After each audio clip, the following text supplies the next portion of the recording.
ಶಾರದಾ ಶಾರದಾಂ ಭೋಜವದನಾ ವದನಾಂಬುಜೇ ಸರ್ವದಾ ಸರ್ವದಾಸ್ಮಾಕಂ ಸನ್ನಿಧಿಂ ಕ್ರಿಯಾತ್.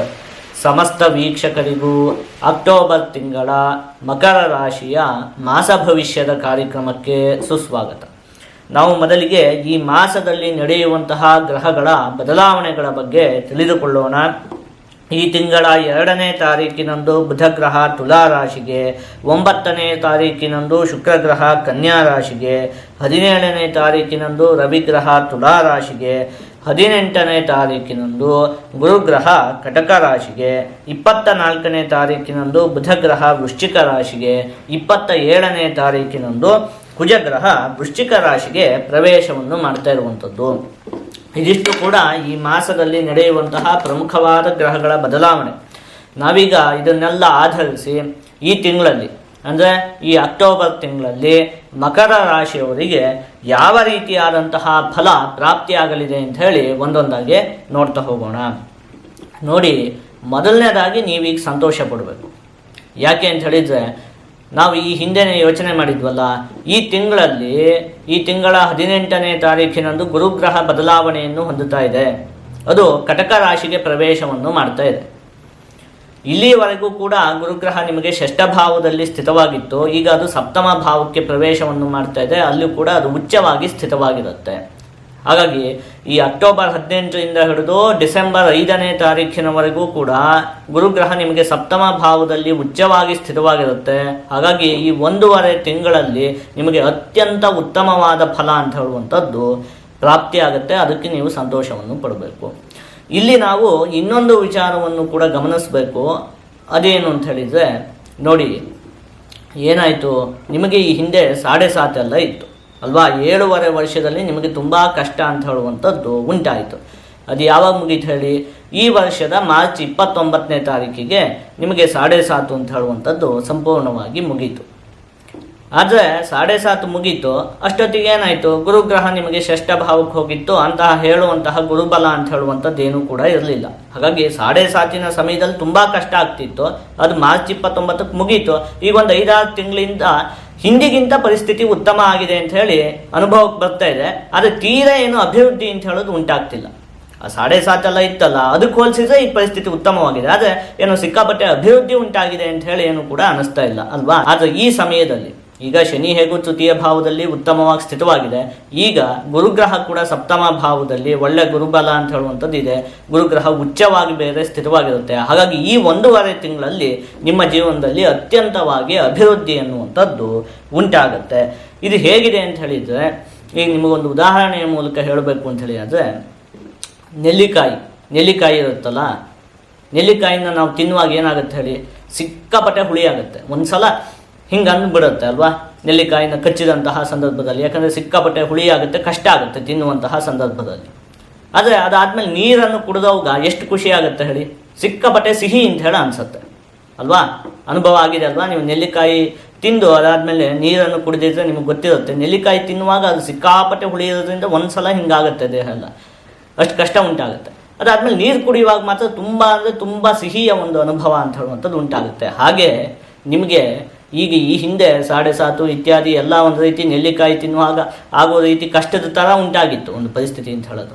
ಈಗ ಈ ಸಮಯ ಬರ್ತಿದೆಯಲ್ಲ, ಈ 1.5 ತಿಂಗಳು ಅಕ್ಟೋಬರ್ 18ರಿಂದ ಹಿಡಿದು ಡಿಸೆಂಬರ್ 5ವರೆಗೆ ಅದೊಂದು ರೀತಿ ಈಗ ನೀರು ಕುಡಿಯುವಂಥ ಸಮಯ. ಹಾಗಾಗಿ ಈಗ ನಿಮಗೆ ತುಂಬ ಅಂದರೆ ತುಂಬ ಸುಖ, ನೆಮ್ಮದಿ ಎಲ್ಲದೂ ಕೂಡ ಈ ಒಂದು ಸಮಯದಲ್ಲಿ ನಿಮಗೆ ಪ್ರಾಪ್ತಿಯಾಗತ್ತೆ.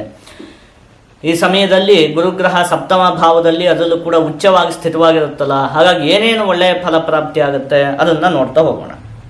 ನೋಡಿ, ಸಪ್ತಮ ಸ್ಥಾನ ಅಂಥೇಳಿ ಆದರೆ ವಿವಾಹ, ಮದನಾಲೋಕ, ಭಾರ್ಯಾಭರ್ತು ಸಮಾಗಮಾಹ ಇತ್ಯಾದಿಯಾಗಿ ಹೇಳಿರುವಂಥದ್ದು. ಅಂದರೆ ಏನು ಹೇಳಿ, ವಿವಾಹದ ಸ್ಥಾನ, ಅಲ್ಲಿ ಗುರುವಿನ ಸ್ಥಿತಿ, ಅದು ಕೂಡ ಉಚ್ಚವಾಗಿ ಸ್ಥಿತವಾಗಿರುವಂಥದ್ದು.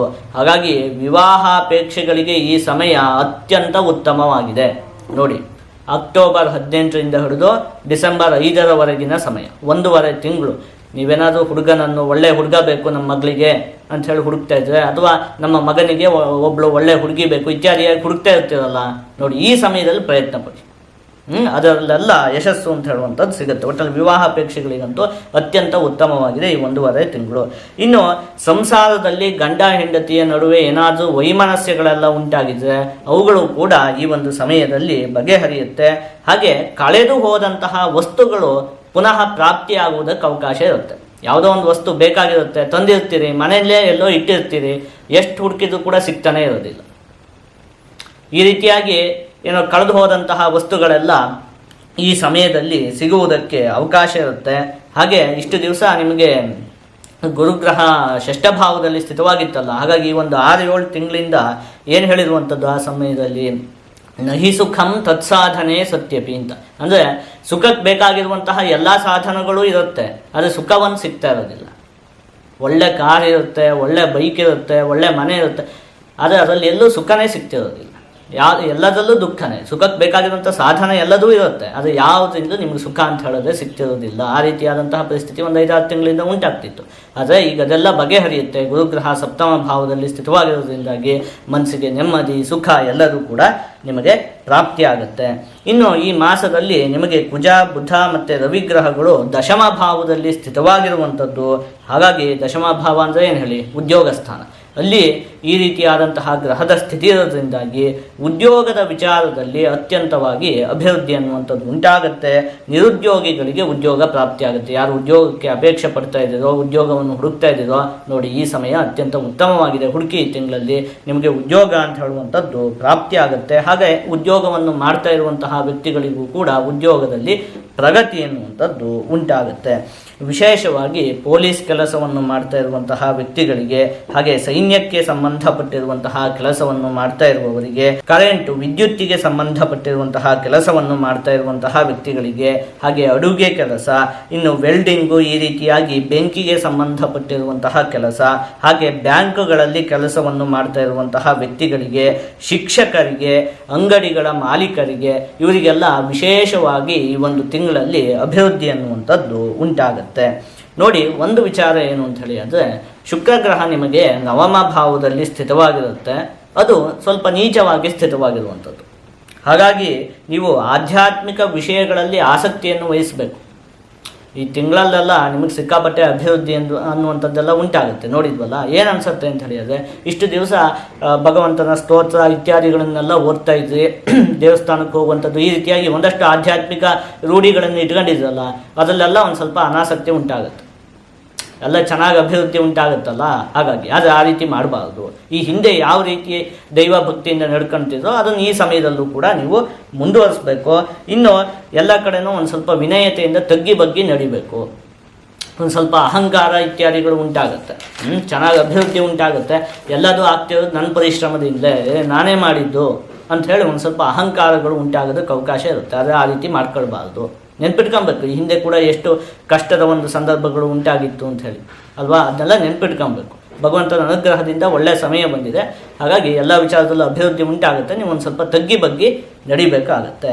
ನೋಡಿ, ಗುರುಗ್ರಹ ನಿಮಗೆ ಸಪ್ತಮ ಭಾವದಲ್ಲಿ ಸ್ಥಿತವಾಗಿರುತ್ತಲ್ಲ, ಹಾಗಾಗಿ ಈ 1.5 ತಿಂಗಳಲ್ಲಿ ಈ ರೀತಿಯಾದಂತಹ ಫಲಪ್ರಾಪ್ತಿ ಆಗುತ್ತೆ. ಮತಿಸ್ತಸ್ಯ ಬಹ್ವಿ ವಿಭೂತಿಶ್ಚ ಬಹ್ವಿ ರತಿರ್ವೈಭವೇ ಭಾಮಿನಿ ನಾಮ ಬಹ್ವಿ ಗುರುರ್ಗರ್ವಕೃದ್ಯಸ್ಯ ಜಾಮಿತ್ರ ಭಾವೇ ಸಪಿಂಡಾಧಿಕೋ ಖಂಡ ಕಂದರ್ಪ ಏವ ಅಂತ ಹೇಳಿರುವಂಥದ್ದು. ಮುಖ್ಯವಾಗಿ ಬುದ್ಧಿಶಕ್ತಿ ಅತ್ಯಂತ ತೀಕ್ಷ್ಣವಾಗಿರುತ್ತೆ. ಹಾಗಾಗಿ ವಿದ್ಯಾರ್ಥಿಗಳಿಗೆಲ್ಲ ಈ ಸಮಯ ಅತ್ಯಂತ ಉತ್ತಮವಾಗಿದೆ. ಹಾಗೆ ವಿಭೂತಿ ಅಂದರೆ ಸಂಪತ್ತು ಕೂಡ ತುಂಬ ಚೆನ್ನಾಗಿ ಪ್ರಾಪ್ತಿಯಾಗುತ್ತೆ. ಹಣಕಾಸಿನ ಆಗಮನ ಇತ್ಯಾದಿಗಳು ಕೂಡ ಈ ಸಮಯದಲ್ಲಿ ಅತ್ಯಂತ ಉತ್ತಮವಾಗೇ ಆಗತ್ತೆ. ಅದೇ ಗರ್ವಕೃತು, ಒಂದು ಸ್ವಲ್ಪ ಗರ್ವ ಉಂಟಾಗುತ್ತೆ, ಒಂದು ಸ್ವಲ್ಪ ಅಹಂಕಾರ ಉಂಟಾಗುತ್ತೆ. ಎಲ್ಲದಕ್ಕೂ ನಾನೇ ಕಾರಣ, ಈ ಅಭಿವೃದ್ಧಿಗೆಲ್ಲ ನಾನೇ ಕಾರಣ, ನನ್ನಿಂದಾಗೆ ಎಲ್ಲ ನಡೀತಾ ಇರೋದು ಅಂತ ಹೇಳಿ ಅನಿಸುತ್ತೆ. ಆದರೆ ಆ ರೀತಿ ಮಾಡ್ಕೊಳ್ಬಾರ್ದು. ಆದಷ್ಟು ದೈವ ಭಕ್ತಿ ಇತ್ಯಾದಿಗಳನ್ನು ಇಟ್ಕೊಳ್ಬೇಕು. ಎಲ್ಲರಿಗೂ ತಗ್ಗಿ ಬಗ್ಗಿ ನಡಿಬೇಕು. ಇದೊಂದು ವಿಚಾರದಲ್ಲಿ ನೀವು ಒಂದು ಸ್ವಲ್ಪ ಗಮನ ವಹಿಸ್ಬಿಟ್ರೆ ಮತ್ತು ನೋಡಿ, ಉಳಿದಿರುವಂಥ ಎಲ್ಲ ವಿಚಾರಕ್ಕೂ ಕೂಡ ಅತ್ಯಂತ ಉತ್ತಮವಾಗಿದೆ. ಇಲ್ಲಿ ನಾವು ಒಂದು ವಿಷಯವನ್ನು ಗಮನಿಸಬೇಕು. ನೋಡಿ, ಅಕ್ಟೋಬರ್ 18ನೇ ತಾರೀಕಿನಂದು ಗುರುಗ್ರಹ ಕಟಕ ರಾಶಿಗೆ ಪ್ರವೇಶವನ್ನು ಮಾಡುತ್ತೆ. ಅಲ್ಲಿ ಅದು ಡಿಸೆಂಬರ್ 5ನೇ ತಾರೀಕಿನವರೆಗೂ ಕೂಡ ಇರುತ್ತೆ. ಹಾಗಾಗಿ ಈ 1.5 ತಿಂಗಳಲ್ಲಿ ನಿಮಗೆ ಅತ್ಯಂತವಾಗಿ ಅಭಿವೃದ್ಧಿ ಅಂತ ಹೇಳುವಂಥದ್ದು ಉಂಟಾಗುತ್ತೆ. ಅದಾದಮೇಲೆ ಡಿಸೆಂಬರ್ 5 ಆದಮೇಲೆ ಆ ಗುರುಗ್ರಹ ಏನಾಗುತ್ತೆ, ಮತ್ತೆ ಮಿಥುನ ರಾಶಿಗೆ ವಾಪಸ್ ಬರುತ್ತೆ. ಈಗಿರುವ ರೀತಿ ಅದು ಷಷ್ಠ ಭಾವಕ್ಕೆ ಬರುತ್ತೆ. ಹಾಗಾಗಿ ಇಲ್ಲಿ ಇರುವಂಥದ್ದು ನಮಗೆ 1.5 ತಿಂಗಳುಗಳ ಕಾಲ ಅವಕಾಶ. ಇದನ್ನು ನಾವು ಸರಿಯಾಗಿ ಬಳಸ್ಕೊಂಡ್ಬಿಡ್ಬೇಕು. ಈ 1.5 ತಿಂಗಳು ಅತ್ಯಂತ ಉತ್ತಮವಾಗಿದೆ. ಇದನ್ನು ಹಾಗಾಗಿ ನಾವು ವೇಸ್ಟ್ ಮಾಡಬಾರ್ದು. ಅಲ್ವಾ? ಇರುವಂಥದ್ದೇ 1.5 ತಿಂಗಳು. ಇದನ್ನು ನಾವು ಸರಿಯಾಗಿ ಬಳಸ್ಕೊಳ್ಬೇಕು. ಇಂತಹ ಅವಕಾಶ ಇನ್ನು ಸಿಗುವಂಥದ್ದು ಯಾವಾಗ ಅಂತ ಹೇಳಿದರೆ ನಿಮಗೆ ಇನ್ನು ಮುಂದಿನ ವರ್ಷ. ಇದನ್ನು ಬಿಟ್ಕೊಂಡ್ಬಿಟ್ರೆ ಇನ್ನು ಸಿಗುವಂಥದ್ದು ಮುಂದಿನ ವರ್ಷ 2026 ಜೂನ್ ಆದಮೇಲೆ. ಅಲ್ಲಿವರೆಗೆ ಮತ್ತೆ ಇಂತಹ ಅವಕಾಶ ಸಿಗುವುದಿಲ್ಲ. ಅಂಥ ಅದ್ಭುತವಾದಂತಹ 1.5 ತಿಂಗಳು ನಿಮ್ಮ ಕೈಯಲ್ಲಿದೆ. ವೇಸ್ಟ್ ಮಾಡಬೇಡಿ ಇದನ್ನು. ಈಗ ಪ್ರಯತ್ನ ಪಡಿ. ಇಷ್ಟು ದಿವಸ ಎಲ್ಲ ಪ್ರಯತ್ನ ಪಡ್ತಿದ್ರಲ್ಲ, ಈಗ ಪ್ರಯತ್ನ ಪಡಿ. ಈಗ ಸ್ವಲ್ಪ ನೀವು ಪ್ರಯತ್ನ ಪಟ್ಟರು ಕೂಡ ಅದರಲ್ಲೆಲ್ಲ ಯಶಸ್ಸು ಅಂತ ಹೇಳುವಂಥದ್ದು ಪ್ರಾಪ್ತಿಯಾಗುತ್ತೆ. ಹಾಗಾಗಿ ಈ 1.5 ತಿಂಗಳನ್ನು ನೀವು ಸರಿಯಾಗಿ ಬಳಸ್ಕೊಳ್ಳಿ, ಅಭಿವೃದ್ಧಿಯನ್ನು ಹೊಂದಿ. ಇದಿಷ್ಟು ಕೂಡ ನಿಮಗೆ ಈ ಮಾಸದಲ್ಲಿ ಪ್ರಾಪ್ತಿಯಾಗುವಂತಹ ಫಲಗಳು. ಈಗ ಇದನ್ನೆಲ್ಲ ಒಟ್ಟುಗೂಡಿಸಿ ಒಂದೊಂದೇ ವಿಚಾರದಲ್ಲಿ ಈ ಮಾಸದಲ್ಲಿ ಯಾವ ರೀತಿಯಾದಂತಹ ಫಲ ಪ್ರಾಪ್ತಿಯಾಗಲಿದೆ ಅಂತ ಹೇಳಿ ನೋಡ್ತಾ ಹೋಗೋಣ. ಮೊದಲನೇದಾಗಿ ಆರೋಗ್ಯಕ್ಕೆ ಸಂಬಂಧಪಟ್ಟಿರುವಂಥ ವಿಚಾರಕ್ಕೆ ಈ ಮಾಸ ಉತ್ತಮವಾಗಿದೆ. ಇನ್ನು ಕುಟುಂಬ, ವಿದ್ಯೆ, ಹಣಕಾಸು, ಉದ್ಯೋಗ ಎಲ್ಲದಕ್ಕೂ ಚೆನ್ನಾಗಿದೆ. ಆಯಿತಾ? ಯಾವ ವಿಚಾರಕ್ಕೂ ಕೂಡ ಯೋಚನೆ ಮಾಡುವಂತಹ ಅವಶ್ಯಕತೆ ಇಲ್ಲ. ಆದಷ್ಟು ನೀವು ಈ ಮಾಸದಲ್ಲಿ ದುರ್ಗಾದೇವಿಯ ಆರಾಧನೆಯನ್ನು ಮಾಡಬೇಕು. ಮತ್ತು ಆದಷ್ಟು ಭಯಭಕ್ತಿಯಿಂದ ನಡ್ಕೊಳ್ಬೇಕು, ವಿನಯತೆಯಿಂದ ನಡ್ಕೊಳ್ಬೇಕು. ಅದಿಷ್ಟು ಮಾಡ್ಕೊಂಬಿಟ್ರೆ ಸಾಕಾಗುತ್ತೆ. ಈ ರೀತಿಯಾಗಿ ನೀವು ಮಾಡೋದ್ರಿಂದ ನಿಮಗೆ ಯಾವುದೇ ಅಶುಭ ಫಲ ಅಂತ ಹೇಳುವಂಥದ್ದು ಪ್ರಾಪ್ತಿಯಾಗುವುದಿಲ್ಲ. ಜೊತೆಗೆ ಎಲ್ಲ ಶುಭ ಫಲಗಳು ಕೂಡ ಸಂಪೂರ್ಣವಾಗಿ ಪ್ರಾಪ್ತಿಯಾಗುತ್ತೆ.